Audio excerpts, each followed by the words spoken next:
सरकार अगर बदल जाती है तो आप इतना मान के चलिए कि भारतीय जनता पार्टी एक बार फिर से बैकफुट पर होगी कि वो बिहार आ गए हैं और उनकी उपस्थिति और सक्रियता बिहार की राजनीति में भले ही शारीरिक रूप से नहीं हो लेकिन मानसिक रूप से शुरू हो चुकी है। कि आखिर नीतीश कुमार बताएं कि वो ये सब किस लिए कर रहे हैं, उनका स्वार्थ क्या है।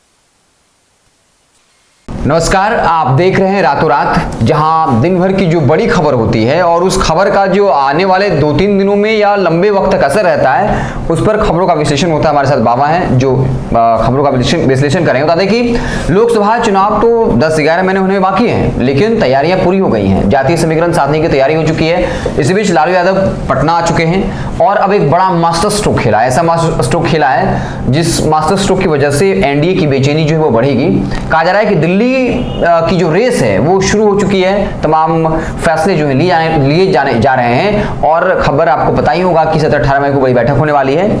इसके अलावा है कि बदल जाएगी सरकार, इसको लेकर बातचीत होगी और फिर नीतीश कुमार कि क्या जो है उनकी तैयारी है या क्या वो तैयार है या नहीं है, इस बाबा विश्लेषण करेंगे। बाबा, लालू यादव ने कैसे एक बड़ा मास्टर स्ट्रोक चल दिया है जिसका आने वाले वक्त में एक अच्छा खासा असर देखने को मिलेगा। देखिए, जब स्टॉक में आपके बहुत सारा सामान होना तो आपको दुकानदारी करने में मजा आता है।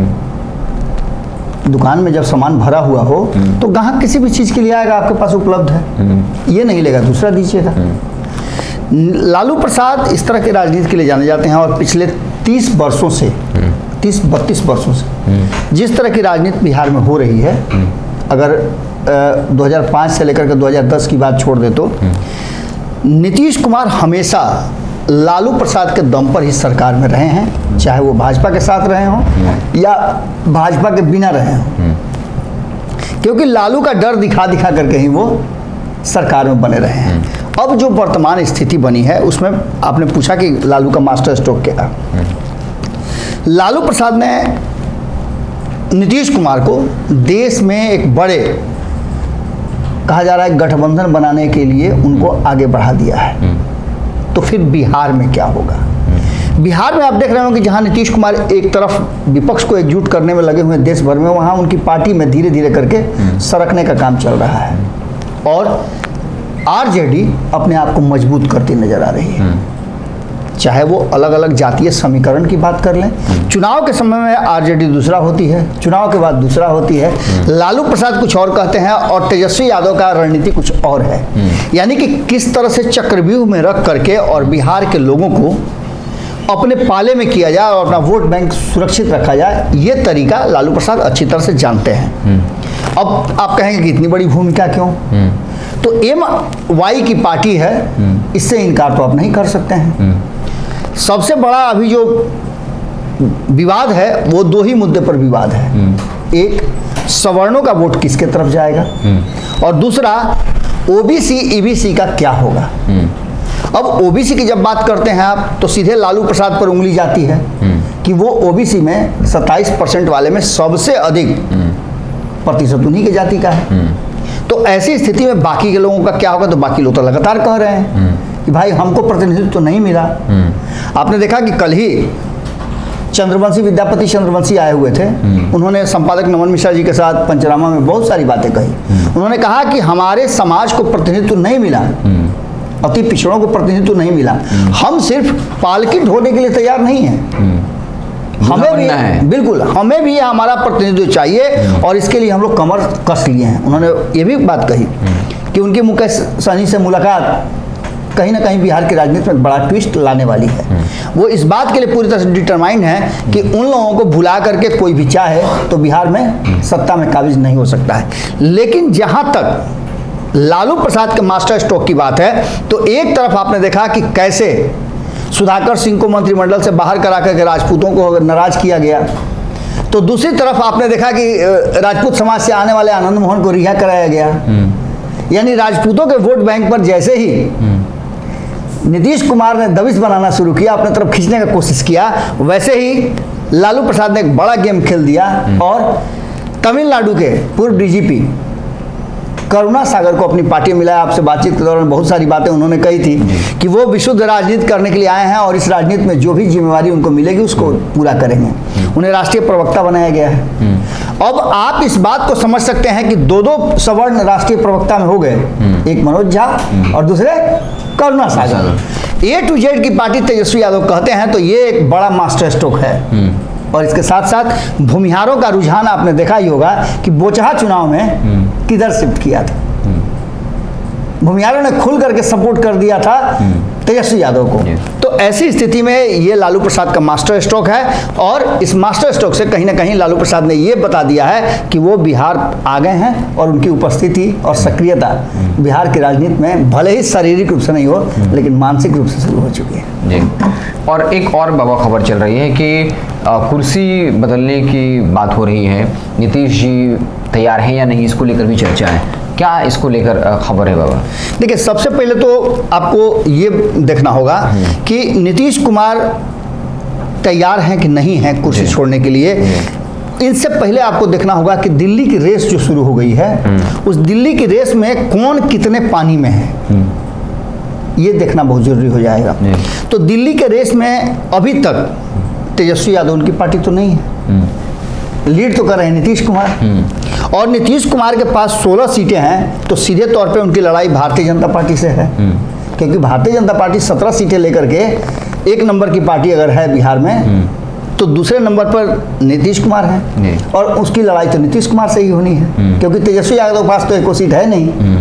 तो नीतीश कुमार से 16 सीटें जब लेने की बात होगी तो रेस ये और बड़ा हो जाएगा। इसके साथ साथ सबसे बड़ा रेस ये है कि दिल्ली पहुंचने के लिए रास्ता जो अपनाया जा रहा है वो भाया होकर के जा रहा है बंगाल, झारखंड और तब उत्तर प्रदेश से होते हुए सीधे दिल्ली की यात्रा पूरी करने के लिए नीतीश कुमार ने पूरा चक्रव्यूह रच दिया, प्लान रच दिया है। और इसके बाद अब देखना दिलचस्प होगा कि नीतीश कुमार जो विपक्ष को एकजुट करने की कोशिश में लगे हुए हैं उसमें कितना कामयाब होते हैं और दिल्ली की रेस में वो कितना तेजी से आगे जाते हैं। हालांकि इसमें भी अभी तक संशय की स्थिति बनी हुई है। नीतीश कुमार का स्पष्टीकरण मांगना शुरू हो चुके हैं उनके साथी दल जो हैं कि आखिर नीतीश कुमार बताएं कि वो ये सब किस लिए कर रहे हैं, उनका स्वार्थ क्या है। और नीतीश कुमार कर रहे हैं मेरा कोई स्वार्थ नहीं है, हमको कुछ बनना ही नहीं है, न मुख्यमंत्री बनना है, न प्रधानमंत्री बनना है, न झूठों के हवा उड़ा देता है सब। और बने हुए मुख्यमंत्री हैं, एक कुर्सी पर पैर रखे हुए हैं, दूसरे कुर्सी पर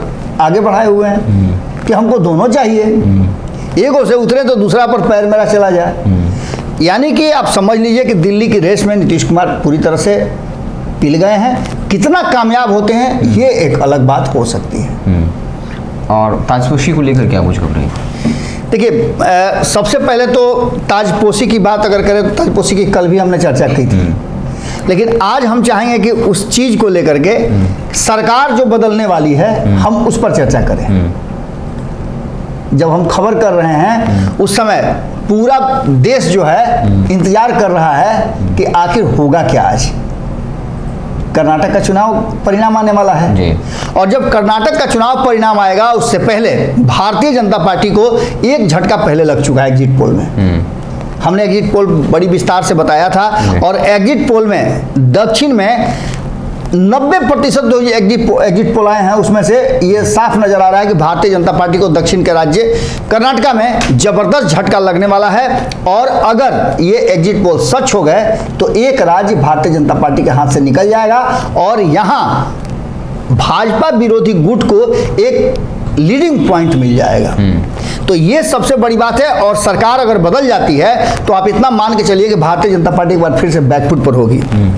दूसरा, पोल में कांग्रेस को 42% और भाजपा को 39% वोट मिलने की संभावना व्यक्त की जा रही है। अगर सीटों की बात करें तो 110 सीट एवरेज निकालते हैं तो 110 सीट जो है वो मिलता हुआ नजर आ रहा है कांग्रेस को और वहीं 90 से नीचे रह जाती है भारतीय जनता पार्टी।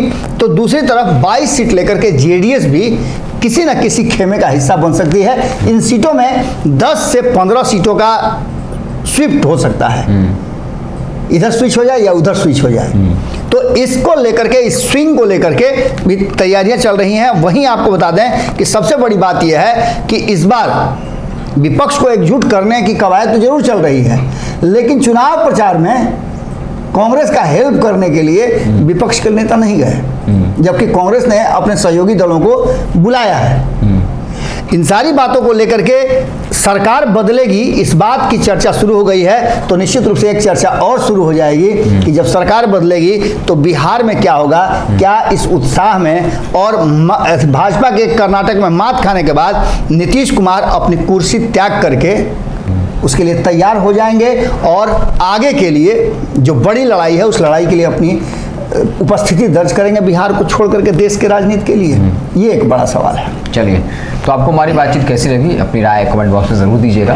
देखते रहें भारत लाइव। बहुत बहुत धन्यवाद। अगर ये वीडियो पसंद आई और वह बिहार के राजनीति और बिहारियत से सरोकार रखेनी तो सब्सक्राइब बटन दबा के चैनल के सब्सक्राइब कर ली। ओजे एगो घंटी बा, ओकरा बटन दबा देला से कुल सटीक और मारक खबर रुआ मुफ्त में मिल जाई। अगर रुआ पत्रकारिता के हमनी के नया प्रयोग में सहयोग कर चाहतानी तो ज्वाइन बटन दबा दी। पेटीएम नंबर नोट कर ली 9386816700। धन्यवाद।